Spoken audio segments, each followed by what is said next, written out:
ओम नमो नारायण। भारतवर्ष के तथा नेपाल सहित भारतवर्ष के समस्त गोस्वामियों को आदर आदर सहित सप्रेम ओम नमो नारायण। हाँ बंधुओं, भगवान शंकराचार्य द्वारा स्थापित 4 मठों में एक ज्योतिर्मठ प्रसिद्ध है और ज्योतिर्मठ के अंतर्गत गिरि, पर्वत, सागर उपाधियाँ और अथर्ववेद और इनका गोत्र भृगु बताया गया है। तो हमने कल एक वीडियो डाला है, उसमें बताया कि भृगु महाराज का परिचय क्या है। कोई भृगु जिन्होंने भगवान विष्णु को लात मारी थी। का विष्णु को घट गयो जो भृगु मारी लात, ऐसे भृगु गोत्र है भाई गोस्वामियों का। और उनका भृगु का अंगिरा से क्या गोत्र है। अंगिरा यानी विद्वानों का ऐसा मत है कि गिरि उपाधि जो है अंगिरा ऋषि से प्राप्त हुई है। वो गोत्र ऋषि हमारे गिरियों के कह सकते हैं हम अंगिरा हैं। तो आज हम थोड़ा चर्चा करते हैं। वैसे ज्योतिर्मठ में विशेष रूप से बताया कि आनंद वारो विज्ञेय संप्रदायो वश सिद्धिदः पदानी तत्स्व ख्यातानी गिरि पर्वत सागरा। इसके सिद्धि देने वाले संप्रदाय को आनंदवार समझना चाहिए। इसके योगपट्ट सन्यासियों के नाम गिरि, पर्वत और सागर है। और कहा है आगे कि अथर्ववेद प्रवक्ता सा भृगवाख्यम गोत्रमुच्यते, यानी आनंद नामक ब्रह्मचारी जो है अरे वो अथर्ववेद का उपदेशक होता है। और गिरि के बारे में बताया विशेषता का ही है।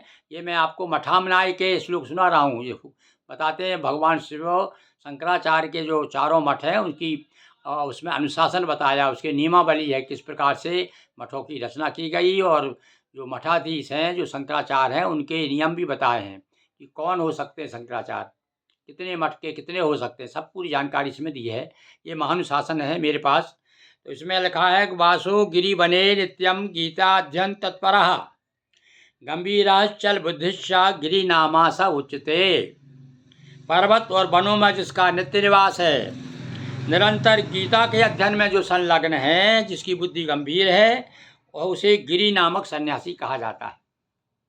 अब ये जो गिरि से होगा अंगिरा का मैं संबंध बता रहा हूँ। मैंने कहीं ये भी पढ़ा है कि एक अंगिरा ऋषि से ही भगवान कृष्ण को गीता का ज्ञान प्राप्त हुआ था। तो देखिए यानी गिरियों के लिए गीता कितनी प्रिय है कि अंगिरा ऋषि ने ही भगवान कृष्ण को, ऐसा कहीं देखने में पढ़ने में आता है, गीता का ज्ञान दिया था। तो ऐसे गीता ज्ञान ध्यानी गिरि उपाधि है और उनका संबंध अंगिरा से है, गोत्र भृगु है। तो आज हम अथर्ववेद और अंगिरस और भृगु इस पर थोड़ी सी चर्चा करते हैं। तो देखिए अथर्ववेद का संपूर्ण नाम है अथर्वांगिरिस। यज्ञ विधि में ब्रह्मा नामक ऋत्विक इस वेद के मंत्रों का प्रयोग करता है, अतः इसे ब्रह्मवेद भी कहते हैं। ऋग्वेद का एक नाम ब्रह्मवेद भी है। गोपथ ब्राह्मण में लिखा है कि अथर्वण और आंगिरस जिनके नाम से इस चतुर्वेद का नामकरण हुआ की उत्पत्ति की एक कथा आती है कि सृष्टि की उत्पत्ति के लिए ब्रह्मदेव जी ने एक घोर तपस्या की। आते कथा शिव पुराण में भी आती है, अन्य पुराणों में भी आती है कि सृष्टि की रचना के पहले बिना तपस्या के कोई भी सिद्धि प्राप्त नहीं होती, आदमी कुछ नहीं कर सकता है, हमारी तपस्या ही काम करती है। तो ब्रह्मा जी ने तपस्या की। उस तपस्या से जब घोर तपस्या हुई तो उनके शरीर से 2 धर्म प्रवाह बहने लगे। ध्यान दीजिए आप, जिसके एक प्रवाह से तो भृगु ऋषि उत्पन्न हुए और अथर्वण नाम प्राप्त हुआ उन्हें। भृगु ऋषि को अथर्वण भी कहते हैं। और दूसरे प्रभाव से अंगिरा नाम के ऋषि की उत्पत्ति हुई। इनसे 2 ऋषियों द्वारा प्रवर्तित मंत्र राशि को ही अथर्वांगिरस संज्ञा प्राप्त हुई। यानी जो अथर्वांगिरस यानी कि जो अथर्ववेद है वह अथर्व ऋषि, अथर्व किसे कहते हैं, भृगु को, और अंगिरा ऋषि, इन दोनों ने मिल करके इसकी रचना की है। दूसरी उत्पत्ति के अनुसार सृष्टि के आरंभ काल में अग्नि, वायु, आदित्य और अंगिरा, ये भी एक कथा आती है कि अंगिरा की उत्पत्ति कैसे हुई। शुरू में आरंभ काल में सृष्टि का जब शुरू हो रही थी सृष्टि, तब वो अग्नि, वायु, आदित्य और अंगिरा, इन 4 ऋषियों के अंतःकरण में संपूर्ण वेद राशि का स्फुरण हुआ। इनसे वेदों की रचना हुई। इसलिए आप देखते हैं ऋग्वेद में सबसे पहले अग्निदेव के मंत्र हैं। अंगिरा ऋषि का नाम अथर्वांगिरस वेद के नाम से पाया जाता है। तीसरी उत्पत्ति के अनुसार अथर्व और अंगिरस नाम के 2 ऋषि थे। अथर्व और अंगिरस नाम के 2 ऋषि, जिन्हें अभिचार मंत्रों की विशेष ज्ञान था। जादू टोना वगैरह जैसे कहते हैं ना, भाई हमारे ऊपर अभिचार कर दिया, मूठ मार दी, जादू कर दी। तो ये देखो अथर्ववेद में पूरे मंत्र दिए हुए हैं भाई। और अथर्वा ऋषि रोग नाशक मंत्रों के लिए प्रसिद्ध थे। अथर्वा ऋषि जो थे वो बीमार लोग आया करते थे उनके पास में, और वो अपने झाड़ा फूंकी करके वेद के मंत्रों के द्वारा और उनको ठीक करते थे। और अंगिरस ऋषि जो थे वो शत्रु नाशक मंत्रों के ज्ञाता थे। देखिए आज भी गोस्वामियों में झाड़ फूंक की अभी भी परंपरा है। बहुत सारे जो गोस्वामी जन हैं, कोई बिच्छू का मंत्र उतार रहा है, तो कोई बुखार का मंत्र, कोई पीलिया हो गया तो पीलिया झाड़ रहा है। तो देखिए परंपरा से चला आ रहा है भाई। ये आप सब ऋषियों की संतान हैं गोस्वामी लोग, गिरि और अंगिरा ऋषि और अथर्व ऋषि, भृगु ऋषि, ये क्या है? तो ये स्पष्ट लिखा है भाई ग्रंथों में।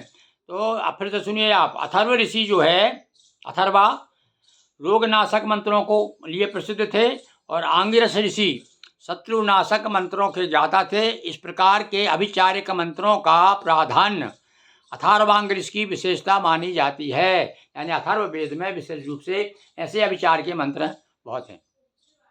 अब क्या है, हमारे पास भी अथर्व वेद है, पर वो भाई उसकी सिद्धि के लिए गुरु की आवश्यकता है कि वो अच्छा जानकार गुरु मिले तो वो बताए। वैसे अब साधारण तो हम पढ़ लेते हैं उसे। तो अथर्व वेद की 14 शाखाएँ हैं भैया। देखिए आप वेद, अब गिरि, पर्वत और सागर को तो विशेष रूप से जानकारी होना चाहिए कि ये अथर्व वेद की कितनी शाखाएँ। 14 शाखाएँ हैं भाई इसकी, और इनमें से केवल 2 ही शाखाएँ प्राप्त है, पिप्पलाद और शौनक। तो गिरि पर्वत लोग जो है कह सकते हैं हमारी पिप्पलाद या शौनक शाखा के हैं हम लोग।